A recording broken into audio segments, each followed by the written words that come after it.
So now let's talk about that CERT staging area. That CERT staging area maintains the big picture. They're hearing the incidents coming in from all around through the damage assessment team. They're developing that situational awareness. They know, hey, we have a large population over here and single family homes over here. In all reality, hopefully the fire department's taking care of that large population center, but we probably need to get people over there because that's where injuries are going to be. They need to keep track of their teams. The worst thing that you can experience as a team leader or staging area is losing track of a team. You had them, they were talking to you, now you can't raise them on the radio. Well, we didn't map them, we didn't put them on a map, so we don't actually know where they were. They didn't report in their last location, and we haven't heard from them for 45 minutes. You don't know if their radio died, you don't know if they turned off the volume, you don't know if they got hit by a bus or fell into a pit or got attacked by wild dogs. You don't know where they are, and it's scary, it's freaking, and it's panic inducing. And now you need to know, okay, do I need send another team looking for them? The answer is yes, in case that was a question. But you need to know where their last known location was to send the team to go look for them. If in 45 minutes you haven't heard from them, they could have traveled a good amount of distance, but if you don't even know where to begin to look for them, you're at a complete loss. Additionally, the staging area sets the priority for response. As you get incidents reported in, you're going to be determining which ones can we handle and which ones should we handle first. Then when you get a response team, you're going to be assigning that response team to go deal with the incidents. And sometimes the smaller incidents are much easier to take care of. You're going to do a lot more good dealing with a bunch of small incidents than you are locking up a response team for hours at a larger incident. If you have, dozens of reports of minor injuries versus a large or a medium-sized group that has severe injuries, you're going to have to decide which one you're sending that response team to. And you're going to be working with your team leaders in the field to make those decisions. They're again the boots on the ground. They have visibility into the incident that you don't. So you're going to be talking with them and trying to figure out, hey, how bad is it? Do I need to send the team here? I have an equally bad scenario over here. Do I need to send the team there? I only have one response team. Who needs it the most?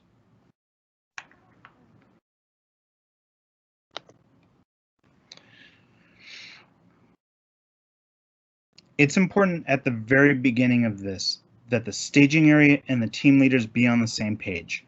You're working to a common goal. If you don't express that at the very beginning, it's going to be confusing. That chaos that is in existence at the very beginning will continue on longer. So it's very important to give your teams briefings before they leave. Let them know, hey, this is what we have right now. This is what you're doing. This is your goal. This is your mission. You need to accomplish this. Don't get sidetracked. If something comes up, communicate with us. We'll make the decision with you on if you can be sidetracked at that point. But always keep in mind, you have this one goal to achieve and accomplish. If you don't, then that mission fails. That objective never gets completed. But your mission and objectives also need to be simple and easy to understand. If you tell a damage assessment team, okay, I need you to go out, here's a map of what route you're taking. I need you to go out, follow this route, radio every 15 minutes, every time you turn, and radio in any instance you find. Simple, easy to understand. Don't try and teach them how to read a map while they're out there. Don't try and teach them basic medical while they're out there.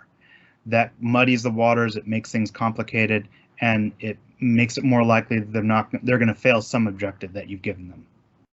If you give them too many objectives, it will lead to mission failure. Keep it simple, keep it straightforward, and as few as possible to achieve so that you guarantee success. So this is kind of new, and this is in the new FEMA curriculum. They don't refer to CERT as incident commander anymore. The idea that the first person on scene is the incident commander is a standard for ICS, but in reality, as CERT members, as CERT responders, we will never be the incident commander. There will always be a larger group that we're reporting and interfacing with. They will have the incident commander, or there will be a unified command that is going to be in charge. So to simplify things, taking it out of our vernacular, taking it out of our curriculum, it makes things less confusing. If you're the incident commander on scene and someone comes in, you have to transfer command to them. But if you were never the incident commander, you don't have to deal with that kind of thing. You always know I'm going to be reporting to someone else. They're going to be dealing with it. And then the people reporting to me no longer are reporting to me because I'm no longer the incident commander. It gets muddy pretty quickly. And I've mentioned the term incident commander several times throughout this presentation. It is something that we've been trained with before, and it's something that we have to actively work on getting rid of. It's unrealistic that CERT will ever be the incident commander during a regional event. And so it's just simple enough to not refer to them as that. But the goal of the local response needs to actually be to meet up and join up with that larger community and regional response. So if you're in a neighborhood team, your staging area should be actively trying to meet up with the fire department or some sort of overarching support and feed into that response, be part of it. You're not isolated. You will be isolated at the very beginning, but your goal is to become part of that larger response, and the incidents that are being reported into you that you've triaged at the staging area and determine, okay, these are the ones that we can't handle. These are the ones we need paramedics for. These are the ones where we need a fire engine at. Those are the kinds of things you're sending upstream, and you want to establish that communications link to the fire department and say, okay, this is where we need the fire department. We're dealing with a bunch of incidents that we think we can handle, but these are the ones we need you at.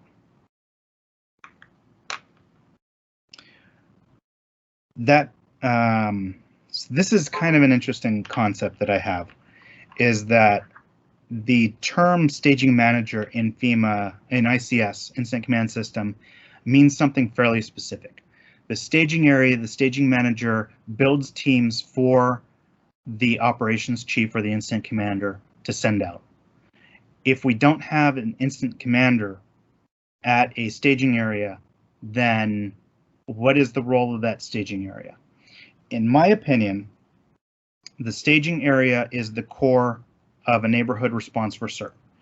The staging manager is in charge of a staging area. In ICS, all roles belong to the incident commander until delegated. So if you're the first person there, you're the incident commander, and then as people show up, you delegate roles, responsibilities. Operations chief, planning chief, staging area, staging manager, those kinds of things.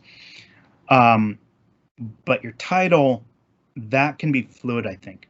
And I haven't been able to get clarification on this from anybody, but I think for CERT, that CERT staging manager is the person in charge of the staging area, and they are at the local level sending out resources to do the damage assessment and do that incident response at the very beginning. They're not the incident commander. They're not even the operations chief. They're the staging manager. So it's kind of muddy, but I think it works. I've kind of refrained from using the term staging manager and just referring to it as staging because it's that team effort. Your staging area is the one that's sending out teams. You're reporting to staging. You're not even talking to the staging manager if you're the radio communications person. You're talking to the communications person at the staging area. So kind of just leave it at that, but it's kind of an interesting thought process I have on this. I hope I didn't confuse anybody too much. The role of the staging manager. Again, until you delegate the role, you delegate the duties, you do everything. If you're the first person at the staging area, you set up the staging area. You check people in. You're taking radio communication and documenting incidents. You're tracking resources until you have the ability to delegate those to other people. And Again, you're doing all these roles. You're effectively the operations manager at the staging area and the staging manager. All of those roles all at once. Again, your staging manager, or these are the roles that you would see at a staging area. The staging manager is the one who's in charge. Resource sign-in, so as people show up, you need to document them in, get their names, get their abilities, get their equipment, time in, time out. So it's just as critical that they sign out if they signed in, and making sure that when people need to leave, that they sign out with you. That's the resource check-in person. Incident tracking, as people report in, you need to document these incidents that they're reporting, make sure you know where they are and how severe they are. And then resource assignment is, I sent a team out there to deal with this incident. Who's on that team? Who is in charge of that team? Who am I communicating with on that team? And what's their status out there? And then communications, that's the person with the radio. I think that's hopefully pretty clear. That staging area, this gets us in trouble all the time. It's the urge to get resources out as quickly as possible to do the greatest good for the greatest amount of people.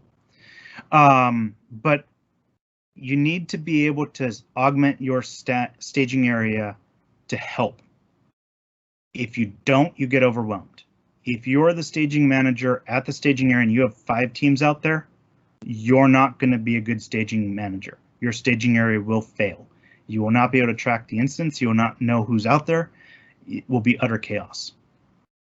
So in this order is how I would delegate the roles. I'm getting ahead of myself. Sorry. I repeat a lot of stuff to try and get it.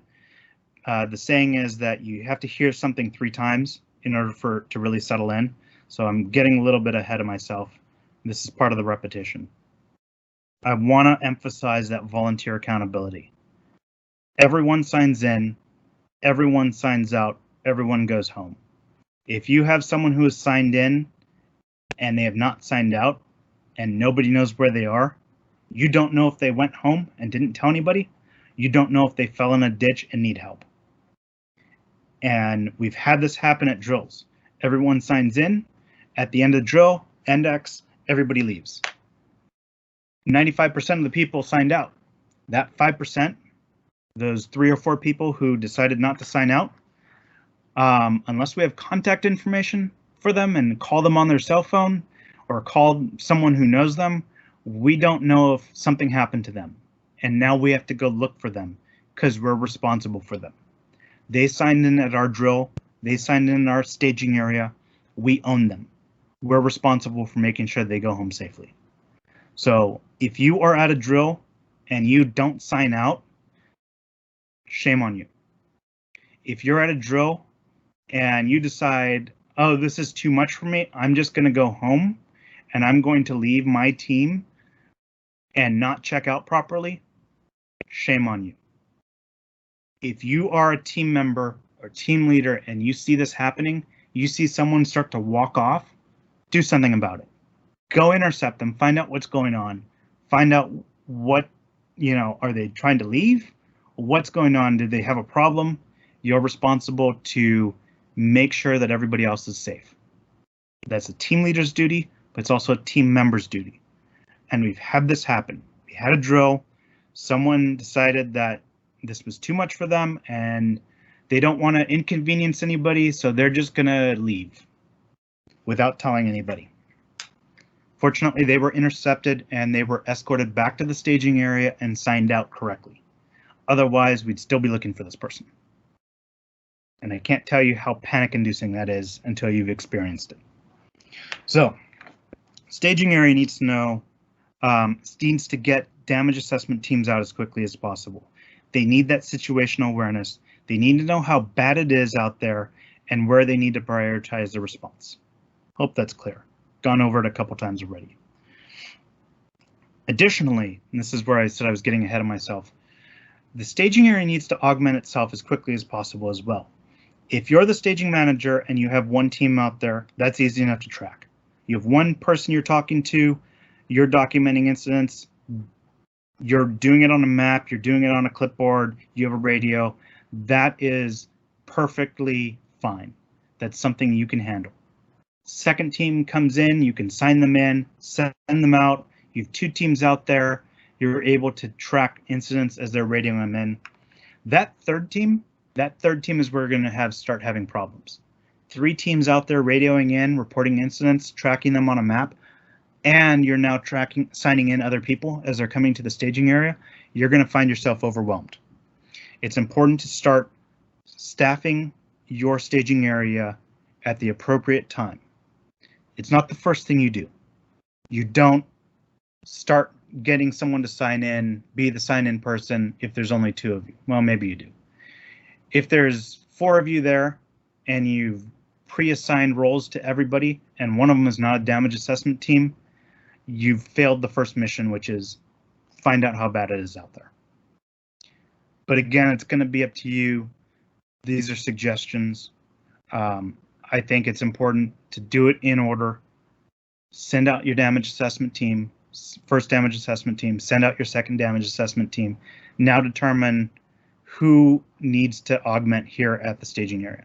And maybe you have someone who shows up at your staging area in a wheelchair. They might not be able to go uphill very easily with the team.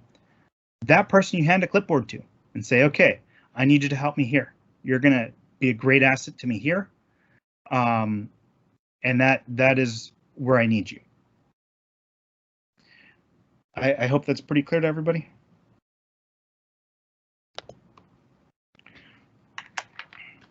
The staging manager is the first person at the staging area. They're documenting all the incidents. Again, this is the 3rd time I'm saying this. They're signing people in as they come in. They're assigning people to teams. First 3 people at the staging area, that's your damage assessment team number 1. Team leader, radio operator, scribe. Tell them their roles. Tell them their mission, where they're going, what they're doing. Don't get stuck at an incident. Don't get sucked in. You need to be able to complete the mission, complete the damage assessment route, let us know how bad it is. Second 3 people, your second damage assessment team. Now you start augmenting.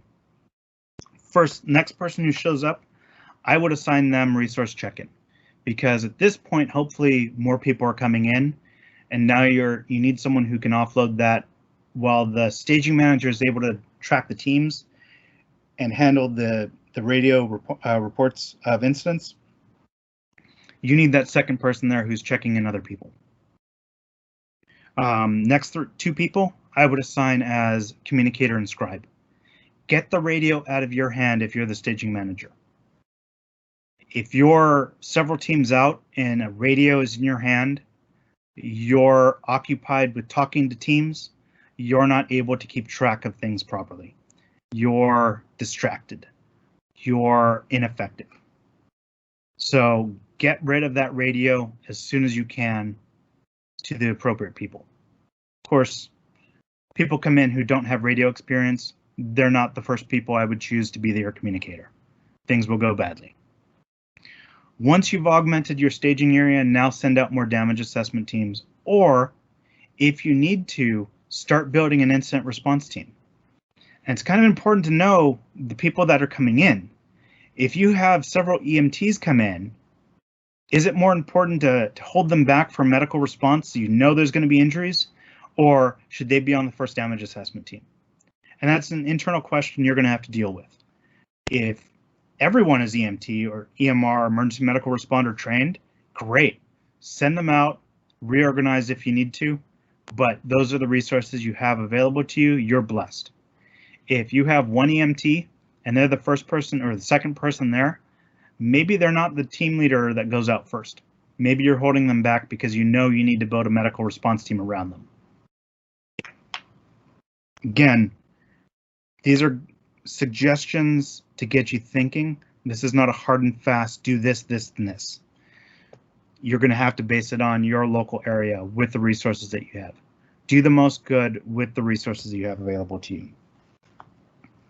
And again, as a staging manager, you want to focus on prioritizing incidents and allocating resources. Make sure that you have the right people going to the right thing, the incident, the situation that you're trying to deal with. Have them on the right mission.